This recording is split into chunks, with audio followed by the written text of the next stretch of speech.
أعزائي الشباب في كل مكان وحلقة جديدة وبرنامجكم شباب على الهوا. شبابنا شباب متميز، ودايما من خلال برنامجنا بنعرض نماذج متميزة جدا من الشباب. زي ما احنا عارفين الحلقة النهاردة هتكون حلقة متميزة، رحلة في الإبداع. واكيد كلنا عارفين الاديب نجيب محفوظ والجائزه اللي حصل عليها، الجائزه العالميه، وازاي هو ابتدى من المحليه وانطلق للعالميه. الحقيقه النموذج معانا النهارده نموذج شاب ما قعدش سنين طويله وخبرته مش كبيره، لكن هو عنده 23 سنه، لكن قدر ان هو ينطلق من الريف الى العالميه. ابتدى بجائزه حصل عليها هنا في مصر، ثم توالت الجوائز عن ادبه وكتاباته وقصصه. اكيد رحله من الكفاح، صحيح قصيره 23 سنه وانتجت كثير من الجوائز، لكن في المستقبل ان شاء الله اكيد هيحقق الكثير، لان بعون الله قدامه الكثير. شبابنا كله متميز وكله حماس زي ما بنقول. النهارده حلقتنا رحله ابداعيه، فتابعونا وشباب على الهواء. عرفت القراءة في أحضان جدي قبل أن أعرفها على الورق. جدي كان رجلا رحالة يجوب الآفاق، يذهب إلى الجبال وإلى القرى البعيدة، ويعود محملا بمخزون من الحكايات يصبها في داخلنا. وبهذا فإنني لم أتعلم القراءة من الكتب، وإنما تعلمتها من شفاه جدي وحكاياته. وبذلك فإنني كلما دخلت مكتبة بحثت بين رفوفها عن حكايات تشبه حكاياته، وكلما رأيت رجلا أو كاتبا ما بحثت في كلماته عن حكايات جدي وعن سحر تلك الحكايات القديمة التي لخصت تاريخ مصر بالكامل. أستطيع أن أقول بأنني قرأت الأرض في شفاه جدي قبل أن أقرأها على متن الأوراق.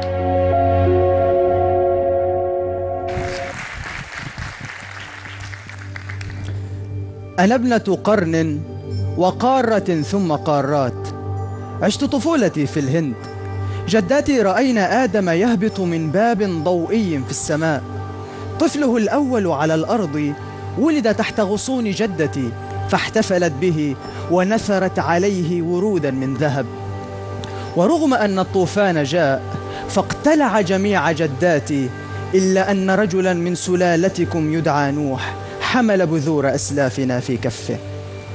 أتذكر حين كنا جميعا جزءا من وعي واحد داخل أعماق بذرة بكفي نوح يتعرق علينا ملحا حزينا.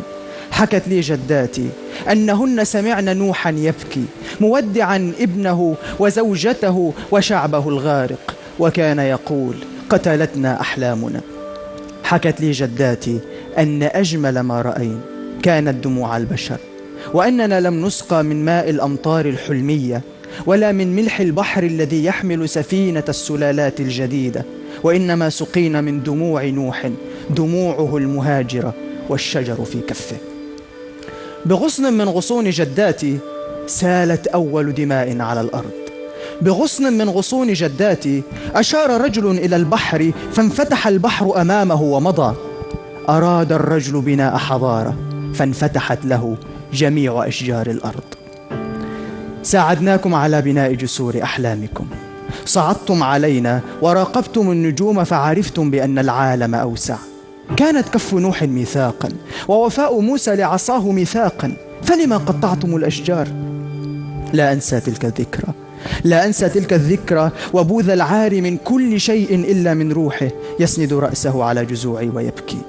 وبعدها بقرون وفي الحقل العشبي المسالم نفسه تراصت مدافع ربط فيها هنود مسالمون، تناثرت أشلاؤهم أمام زوجاتهم وأحفادهم كسلالات من الورد الدامي. ما يزال هذا الورد يسقط ملطخا الحقل العشبي حتى يومنا هذا. لقد بكى هذا الورد بوذا قبل قرون. ولوازع جمالي يخدم الحضارة وحدها جاءت سفينة وحملتني إلى مصر لأوضع في حي الزمالك في الطريق المؤدي إلى برج القاهرة. كدت أتفتت من الوحدة، محاطة بأرصفة وأطياف خرسانية، لولا أن تمددت جذوري لتسقى من حكاياتكم السرية. رأيت طفلا ينقب في تراب قاموسه عن جذور كلمة حضارة. وقبلها بقرون حاول طفل صعودي خوفا من برابرة أحرقوا قريته وسلبوه أحضان أبيه. لا يمكن أن يكون للحضارة جذر يمس جذوري، ولا يمكن أن يجمعنا قاموس. علق العشاق على فروعي رسائل حب ملونة وزينة رمضان، ومضى ثوار غاضبون ينزعون رسائل الحب ويعلقون منشوراتهم الغاضبة. وفي عام 1945 أساءوا إلى براءة أسلافي حين اخترع أولاد الطين بذرة من معدن غامض، ألقوها على ساحل جزيرة نائية فأنبتت شجرة من لهيب صارخ، مزقت لحم إخوتهم، أبادت أغاني الشجر، أوقفت مذاق الحلوى في فم طفل. واليوم وفيما هم قادمون لإزالة بجرافاتهم الجائعة، عرفت على ما كان بوذا يبكي. ما زال الطفل ينقب في تراب قاموسه عن جذور كلمة حضارة، وما زال بوذا يبكي. جميل. محمود السيد مزين. شكرا لك. مع سيمفونية النيل غنت سواعدنا الفداء، وبنينا بحجارة من أرض سيناء. عدنا مرة أخرى أعزائي الشباب، وزي ما شفنا في الفاصل محمود المزين ابن المنوفية. الحقيقة هو الجوائز اللي حصل عليها مش بس إنه كاتب روائي، كمان الإلقاء، كمان القراءة. إزاي قدر وهو 23 سنة إن هو يصل إن يطلق عليه كاتب روائي. طبعا ضيوفنا من المنوفية بنرحب بيهم. محمود إزيك؟ أهلا بحضرتك. يعني إبداع اللي شفناه الحقيقة. كمان كنزي من المنوفية. أهلا بيك. يعني كنزي هاني طالبة في كلية إعلام وهتشاركيني في الحوار النهاردة. طبعا أنا سعيدة بيكي جدا، وخاصة معانا رمز متميز جدا، يعني زي ما بنقول أديب واعد. صح. يعني أنت تجارة إنجليش، ليه ما دخلتش حاجة ريليتد للأدب وأنت بتحب الأدب كده؟ هو الحقيقة أنا يعني حبي للأدب بدأ من زمان أصلا. من سن قد إيه؟ من مثلا يمكن من الابتدائية، مرحلة الابتدائية، أواخر مرحلة الابتدائية مثلا.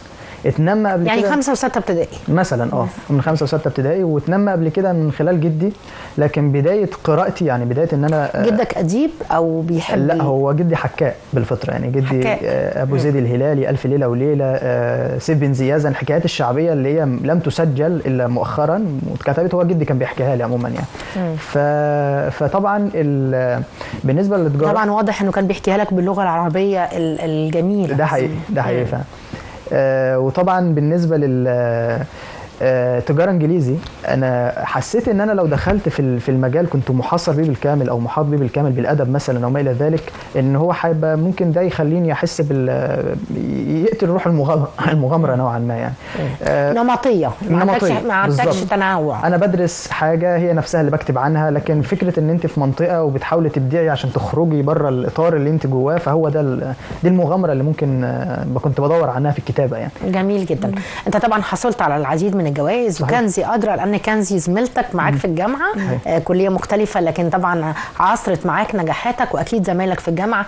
كنزي، إيه اللي لفت نظرك في محمود، وإزاي ممكن تقيمي هذه الموهبة من خلال طبعا يعني زمالتك ليه طول الفترة دي؟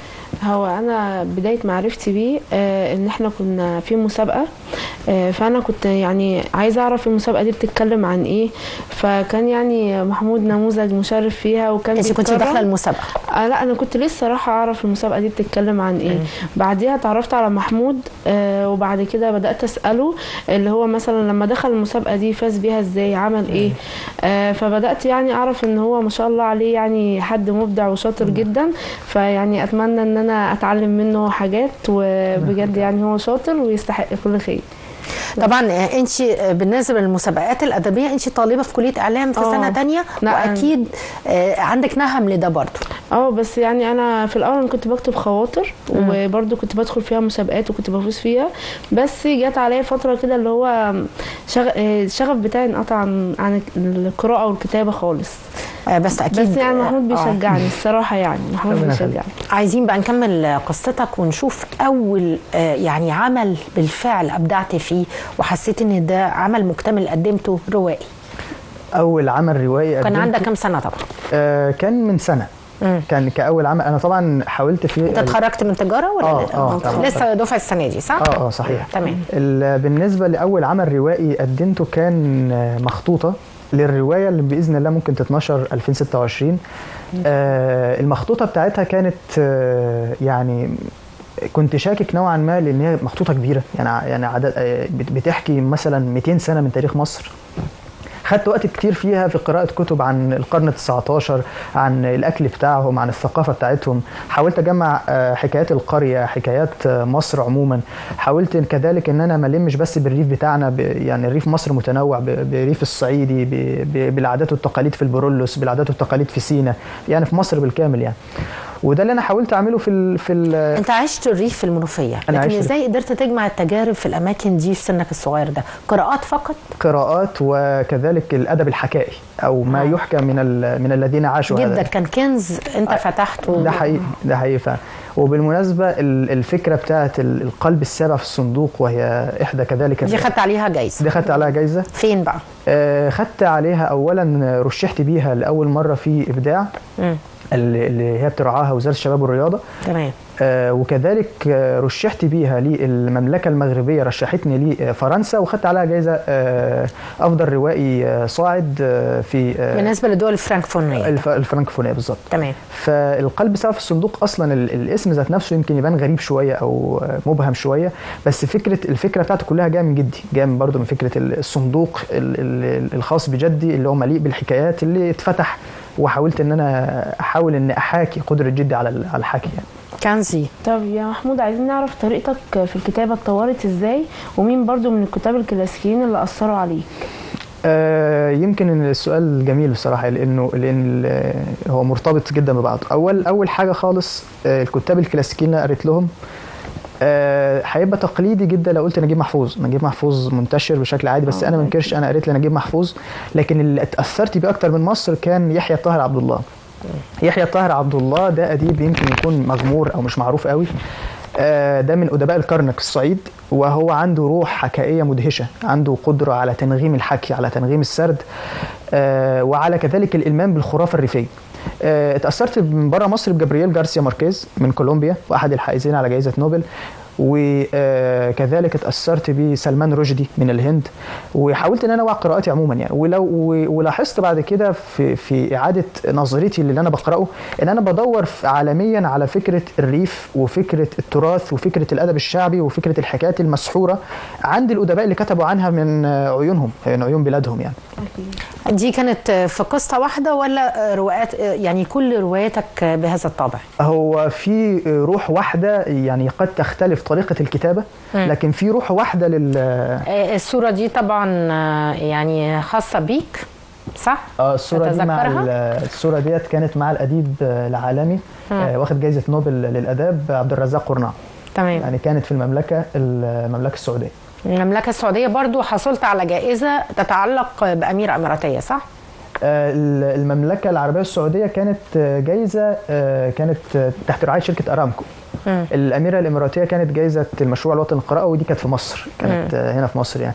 فالصورة ديت ليها قصة لطيفة جدا، لأنه أنا كنت متوتر جدا قبل الصعود على المسرح، كنت كاتب نص مليء بالكثافه، وفي جمهور كبير جدا ومسرح وامراء وما الى ذلك. بس دي مش اول مره تواجه المسرح صح؟ مش اول مره، بس دايما يبقى فيه هيبه او توتر من مواجهه الناس عموما يعني لانه عبد الرزاق قرناع كان من الضيوف الشرف.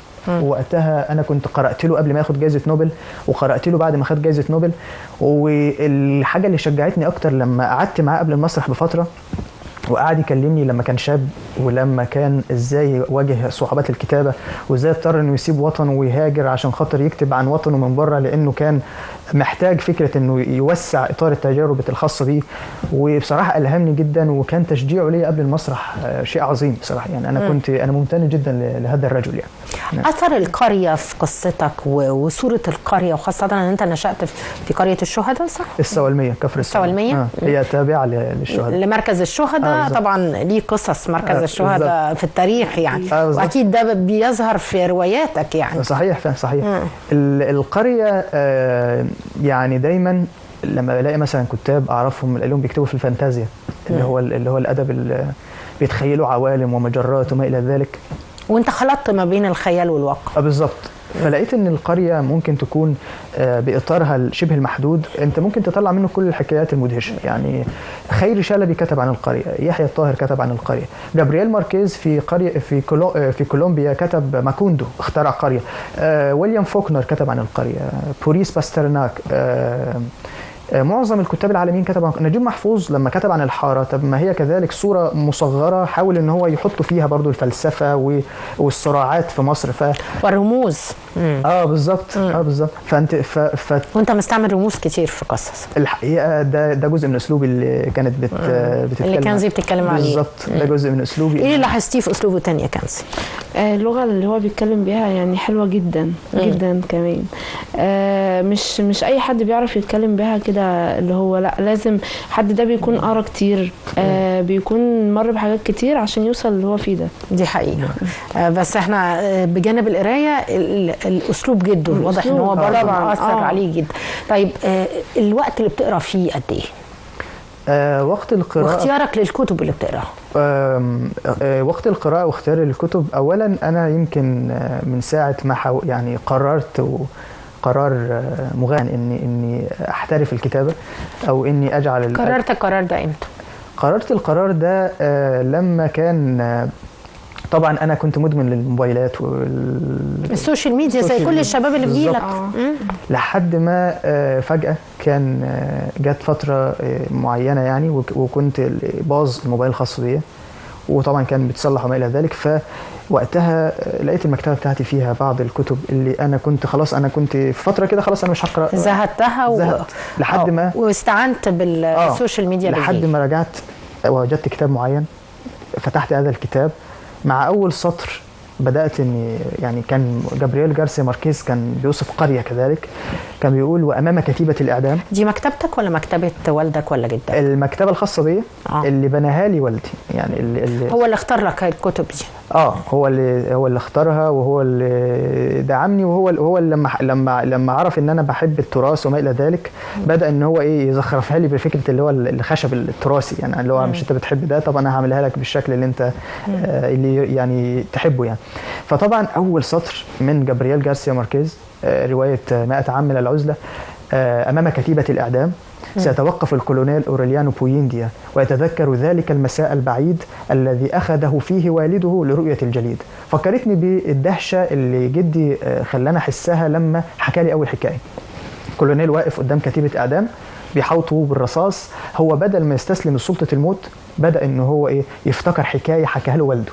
هو ده بالظبط اللي انا كنت حسيت بيه في فتره العزله ديت، اللي هو عزله انفصالي عن السوشيال. بس اكيد الموت مش فقدك الموبايل يعني. لا طبعا. لا طبعا. والحقيقه يعني عشان نعترف ان اصبح السوشيال ميديا والموبايل والنت بالنسبه للشباب بالزبط. حياه. وده ايه رايك في الموضوع ده؟ حقيقه يعني ده ادمان. احنا لسه كنا عاملين حمله كده اعلانيه تبع الكليه عندي عن الادمان الالكتروني، ان هو ممكن وجدتوا علاج ولا لا؟ والله يعني بنحاول لسه، بس احنا عايزين محمود كنا بنوعي الشباب برضو، يعني عايزين محمود نستعين بيه، لان اكيد في شباب كتير بيشوفونا ومعجبين بيه طبعا، لان هو رمز جميل. يعني ازاي انت تخلصت منه ان الموبايل باظ؟ مش لازم موبايلاتهم كلها تبوظ مثلا يعني. يمكن يعني الحاجه اللي حصلت ديت، ان في العطل اللي حصل ده بصراحه كان انا يعني صدفه غريبه ان هي خلتني بعد كده انطلق لمجال، يعني يمكن كانت جوائز كتيره مش هتيجي لولا ان انا انفصلت شويه عن موضوع السوشيال ميديا. بعد كده رجوعي ليه بدا خلاص انت قرات اكتسبت منهج معين، لما ترجع تستخدمه بقى استخدمه ضمن اطار منهج معين. صح. تستثمره بقى في موهبتك. بالظبط. طب محمود، انت مثلت مصر دوليا على مسرح الملك عبد العزيز آل سعود، ممكن تقول لنا احساسك كان ايه؟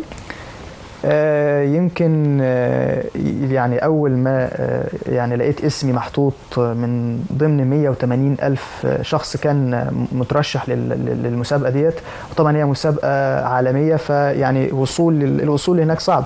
أول ما لقيت ده حسيت مش طمأنينة، حسيت توتر أكتر، اللي هو يمكن يعني أنت 180 ألف دلوقتي، أنت مش ظاهر دلوقتي، الكاميرا بقت عليك، أنت بقيت خلاص من ال10 شويه، الكاميرا بقت عليك اكتر، انت بقيت من ال5، فبقيت حاسس بتوتر رهيب يعني.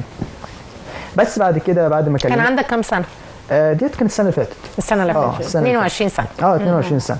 بعد ما بعد كده كلمتني جريده الاهرام ولقيت عيلتي بتبارك لي، ولقيت دعم من اللي حواليا، ولقيت كذلك دعم من الكتاب اللي اعرفهم. فوقتها حسيت اللي هو دي حاجه كويسه، يعني حاجه كويسه، يعني حاول تعمل حاجه ترضيهم، حاول تأدي شيء يرضيهم، وده اللي شجعني بصراحه. يعني عايزين نعيش اللحظه معاك من خلال فيديو هنعرضه دلوقتي ونعود مره اخرى نستكمل الحوار. بنية النيل غنت سواعدنا الفداء، وبنينا بحجارة من أرض سيناء سقوف السماء، ونقشنا بغناوي ريفنا أبجديات الحدود، وعلمنا العالم كله أنه من ترابنا الزعفراني أنبت زهر الخلود.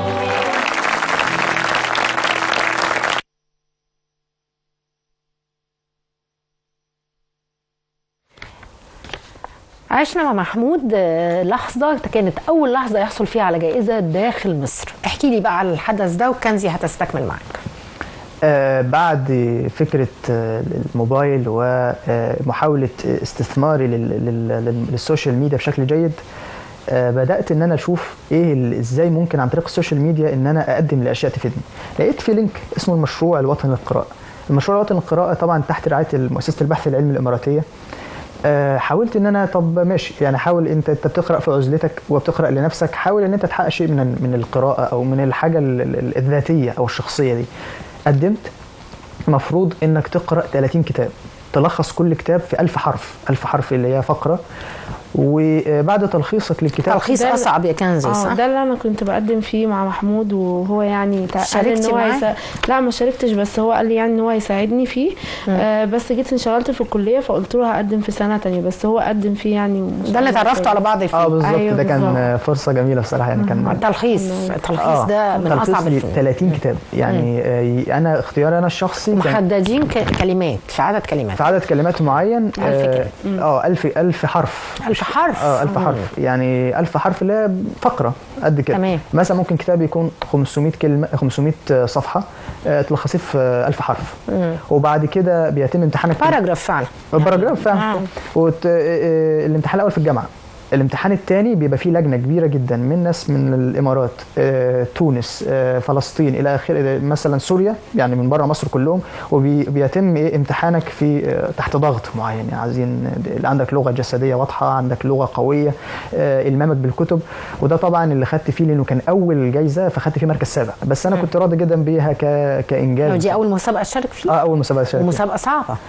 الحقيقه كانت وكان في موسمها الثاني لسه، يعني كانت لسه بادئه مثلا بقى لها سنه. عايزه كنزي بقى المره الجايه تقدم معاك ان شاء الله. كنزي انا مستبشر بيها جدا، هتحقق مركز عظيم بصراحه. عايزه اساليه ايه تاني يا كنزي؟ عايزه اساله ايه طقوسك في الكتابه؟ يعني كان بيجي لك منين الافكار مثلا او الالهام؟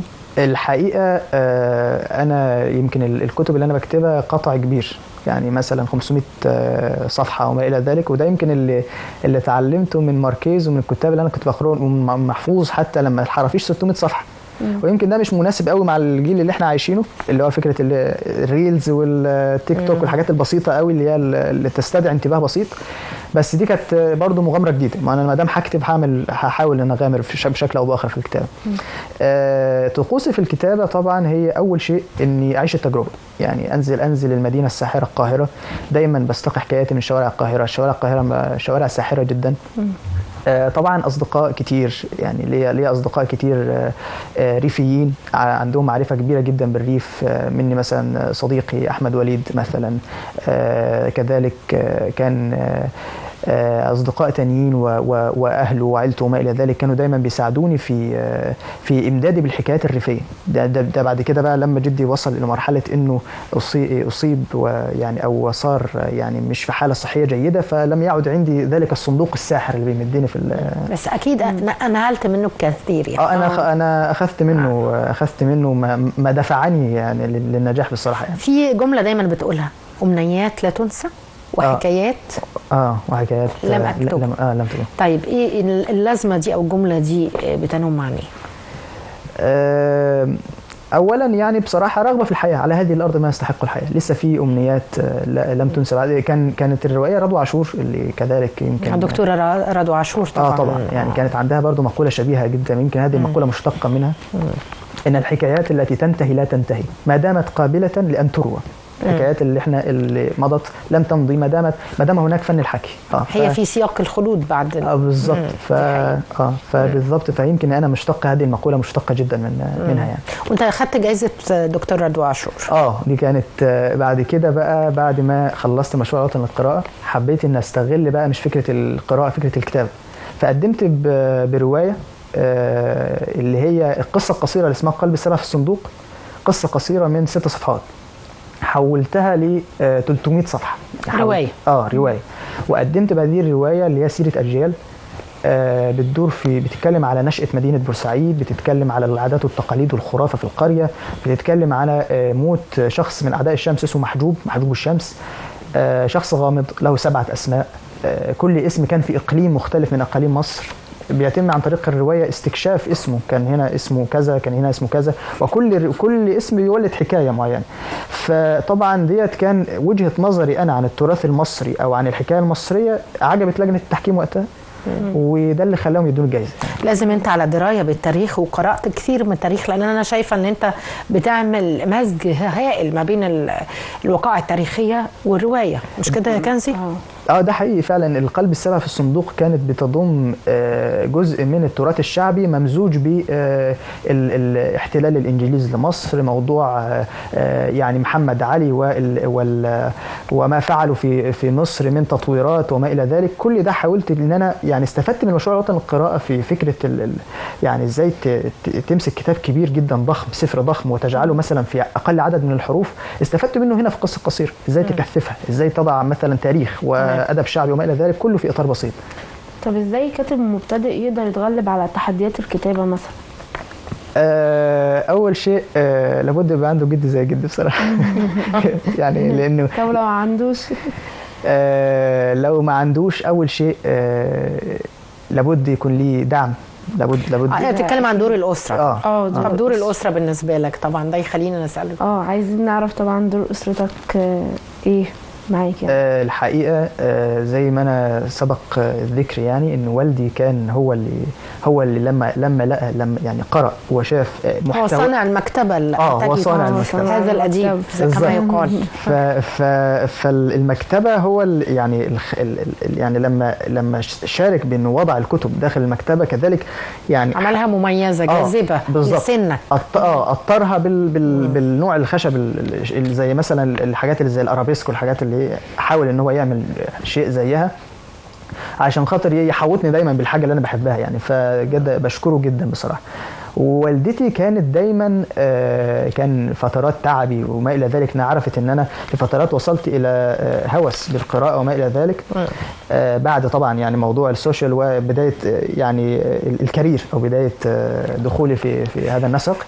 محمود يعني للاسف الوقت خلص، لكن فعلا انت اديب فلديك الكثير لتقول ولدينا الكثير نحتاج ان نسمعه ان شاء الله في حلقات اخرى. عايزينه بس يقول نصيحه كده للشباب اللي عايزين يدخلوا عالم الكتابه، يعني يقول لهم نصيحه سريعه.